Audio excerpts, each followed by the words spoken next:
Hello everyone, welcome back. In our last video, we have already started the lesson The Call of the Soil, the Scent of Rice. In the previous videos, we have already seen how the writer tried to get the seeds of kasbah and how the younger farmers in his village were just called him crazy. But still, when the writer heard about kasbai, it has a very strong aroma and it's a long duration crop and it didn't need some pesticides or chemical fertilizers. So the writer was more excited to get the seeds and he just searched all over the villages nearby and around also. But he didn't get success to get the seeds of that one. But at the end of that one, when he visited the Adivasi Mahamandal at Kasa, at that time one of the office in charge over there, he just told him that yes, before some years someone just came over there to sold that to sell that kind of a seed or that kind of a rice. So now the writer get more excited to get that one, and now he searched the seed of that kasbai. Now we will start from this one. So when I in January, Baban and I started looking for Devhanda and found a graying old man wearing a cap sitting outside his house on a charpai. Now the writer was just trying to search the seeds of that kasbai rice. He just went with Baban, one of his friend in the same village. So Dhanivar is the name of a village. तो writer यहाँ पर कह रहे कि मैं और बबन हम लोगों ने स्टार्ट किया देवहांडा हु वाज अ पर्सन और who is a person who knows about the seeds of kasbai and who has more knowledge of kasbai because once he was just took the production of the kasbai rice. So that's why the writer went to meet Devhanda with Baban. अब writer यहाँ पर देवहंडा से मिलने जाते हैं अपने friend Baban के साथ बिकॉज देवहंडा एक यही पर्सन है जिन्होंने कसबाई का प्रोडक्शन लिया था अपने खेत में, राइस का प्रोडक्शन लिया था अपने खेत में, और उनको उसके बारे में बहुत ज़्यादा डिटेल इन्फॉर्मेशन थी. इसलिए यहाँ पर राइटर बबन के साथ देवहंडा से मिलने जाते हैं धानीवारी विलेज में. और उन्हें क्या दिखता है वहाँ पर that found a greying old man wearing a cap. Greying old man in the sense कि ओल्ड मैन था जिनके बाल ग्रे थे, सफ़ेद हो चुके थे और उन्होंने कैप पहनी हुई थी. Sitting outside his house on a चारपाई मतलब यहाँ पर खटिया जो होती है दैट इज़ कॉल्ड चारपाई. और वो घर के बाहर खटिया डाली हुई थी, वहाँ पर वो बैठे हुए थे. An ex sarpanch of the village who was Devhanda उस धनीवरी विलेज के सरपंच रह चुके थे. He had acres of land, a huge house and a large family. Now the writer is telling about Devhanda. Writer यहाँ पर हमें देवहांडा के बारे में बता रहे हैं कि देवहांडा के यहाँ पर बहुत सारा एकर्स ऑफ लैंड, बहुत सारे उनके यहाँ पर खेती थी, बहुत बड़ा घर था और बहुत बड़ी फैमिली थी, लार्ज फैमिली थी उनके यहाँ पर. After exchanging the usual pleasantries, we came to the topic of kasbai. Now here pleasantry का मतलब होता है कि when the writer and Baban met देवहंडा, at that time they just exchanged something, they were just talking on another topic. वो लोग बात कर रहे थे यहाँ के वहाँ के टॉपिक पर और at the end वो आते हैं कसबाई के ऊपर. Now the writer is asking about kasbai to Devhanda. The mere mention of kasbai and Devhanda drifted into the past.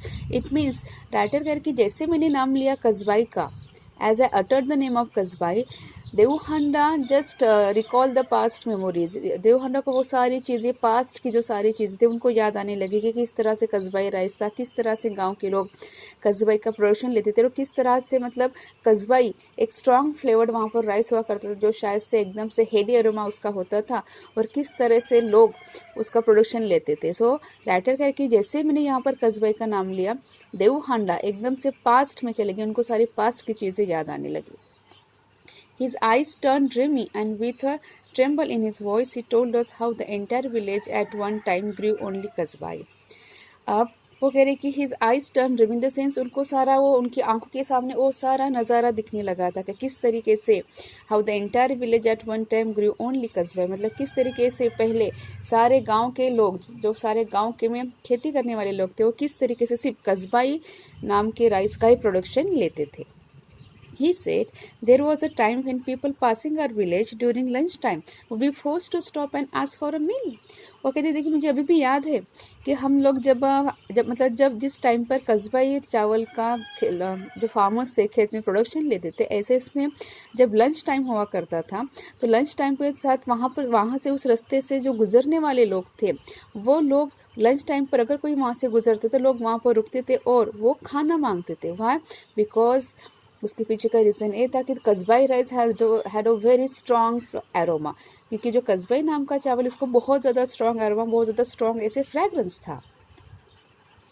Such was the alluring aroma of Kasbai. और देवहंडा कहते कि इस तरह का सा alluring aroma in the sense कि कोई भी ललचा जाए, इस तरह का एरोमा, इस तरह का ये कस्बाई राइस का फ्रेगरेंस था. Today the entire area would have this heady aroma hanging in the air as all the houses cooked the same rice.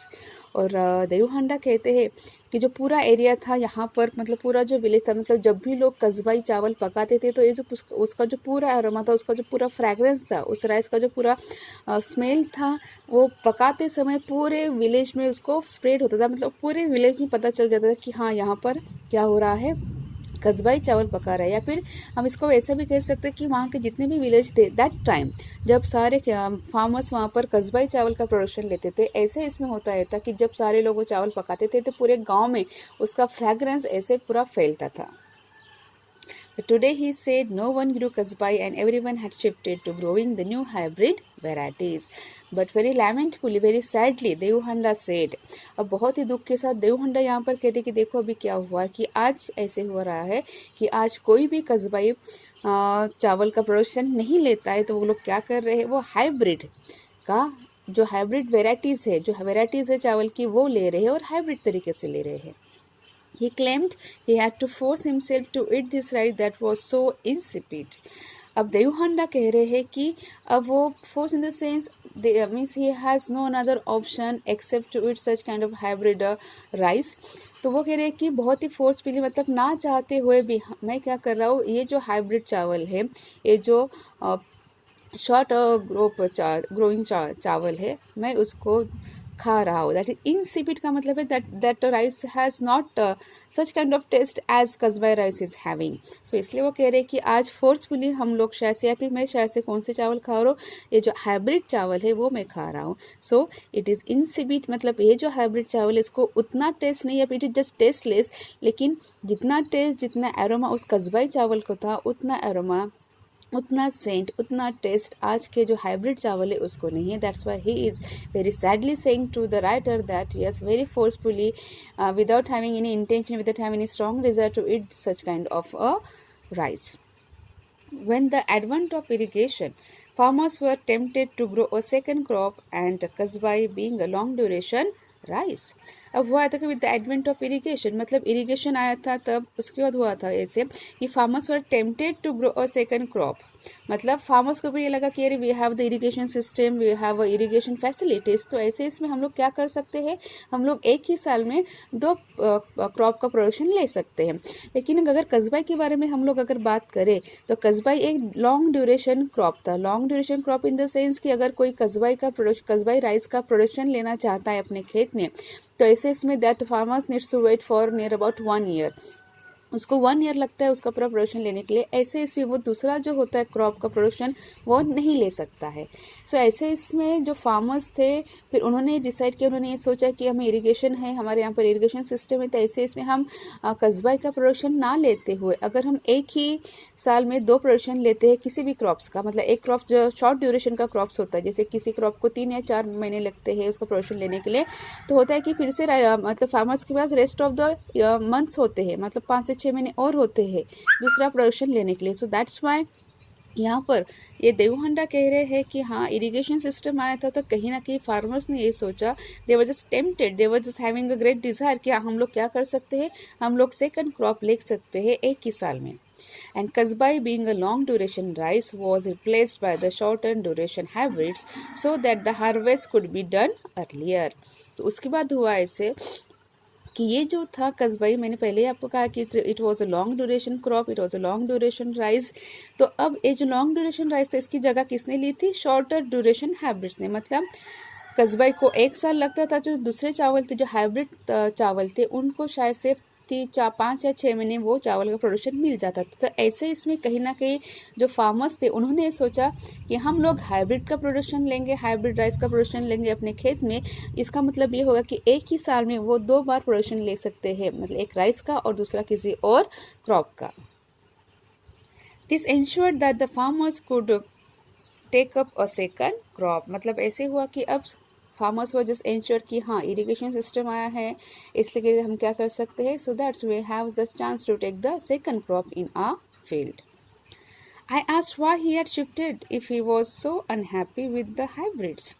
अब राइटर ने पूछा देव हंडा से कि वो अगर इतना अनसेटिस्फाइड थे ये जो हाइब्रिड चावल से, तो उन्होंने फिर उसका प्रोडक्शन लेना क्यों बंद किया कस्बाई का। Means he could take the और he could grow such Kasbai rice in his field also.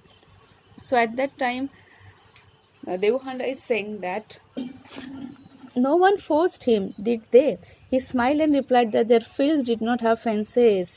अब यहाँ पर जब राइटर उनको पूछते हैं ये सवाल कि अगर rest of the villages were just taking the crop of hybrid rice, so उनको किसने इंसिस्ट किया था कि हाइब्रिड चावल का प्रोडक्शन लेने के लिए? वो तो कस्बाई चावल भी अपने खेत में उगा सकते थे। So whether someone is forced him to take the crop और to take the production of hybrid rice. अब यहाँ पर जब देव हांडा ने कहा कि सारे लोगों ने यहाँ पर हाइब्रिड चावल का प्रोडक्शन लेना स्टार्ट किया था, तो मैंने भी।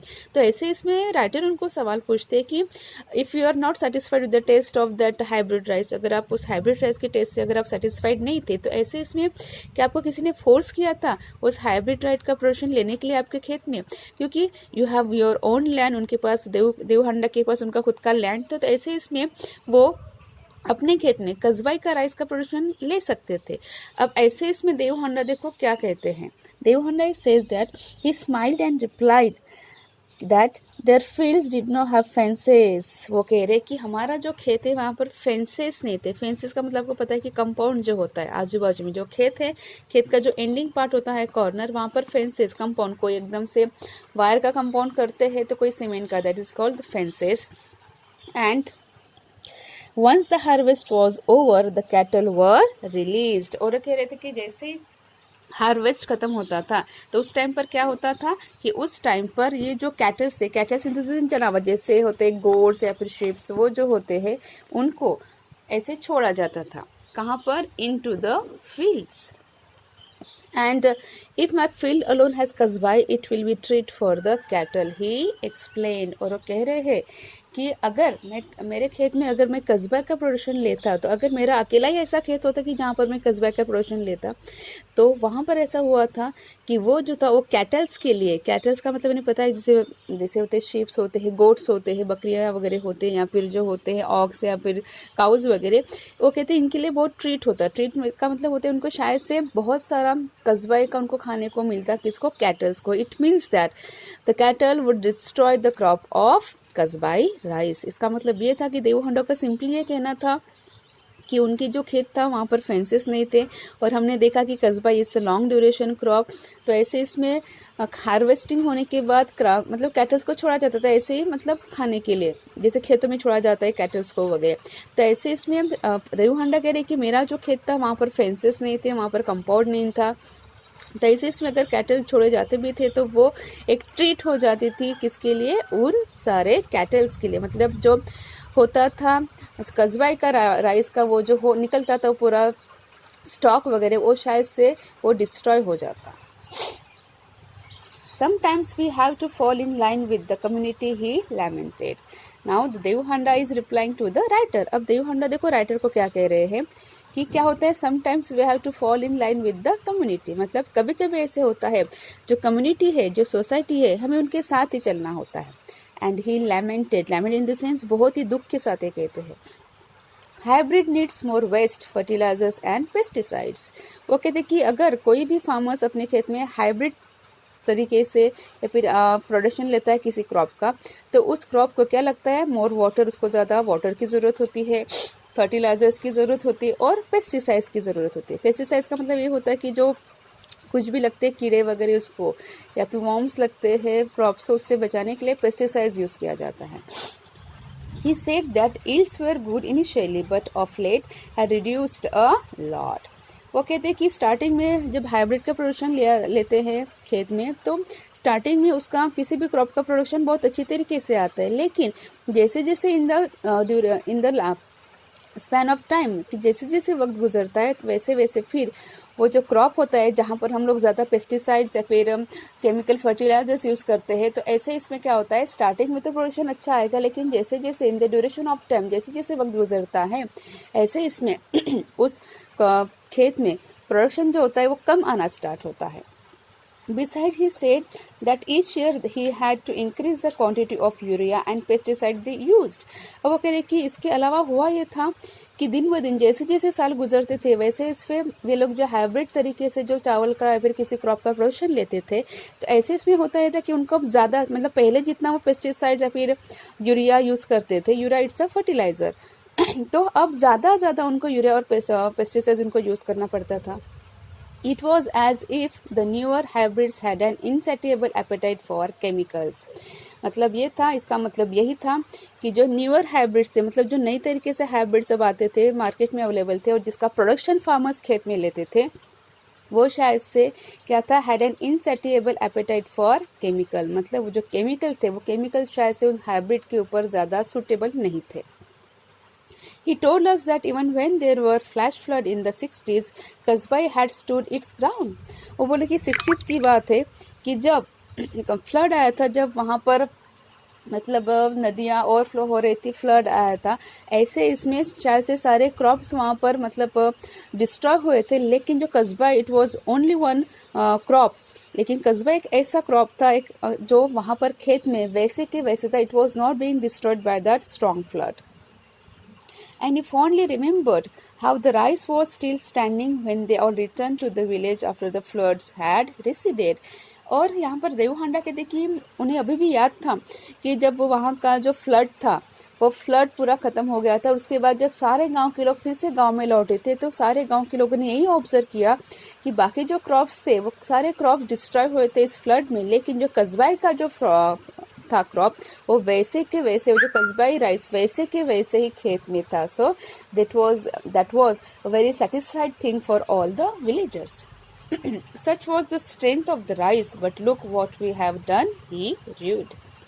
वो कहते हैं कि ये स्ट्रेंथ था उस राइस का कि that was the power of that rice, कि कितना भी फ्लड वहाँ पर आता, it was just standing on its place, but nowadays what we have done with such kind of rice. लेकिन वो देवहांडा बहुत ही सैडली कहते हैं कि देखो वो जो राइस था वो फ्लड में भी वैसे के वैसे खड़ा था, लेकिन आज देखो क्या हुआ है, आज हम लोगों ने देखो क्या किया है, means we have destroyed our crops by our own hands. उनको यही कहना था कि हाँ, हम लोगों ने जो क्रॉप्स था कस्बाई को, शायद से हम लोगों ने अपने हाथ से उसको डिस्ट्रॉय किया है. So this is all about for today. Hope you guys understood this one. In our next video we will see rest of the paragraphs. Thank you.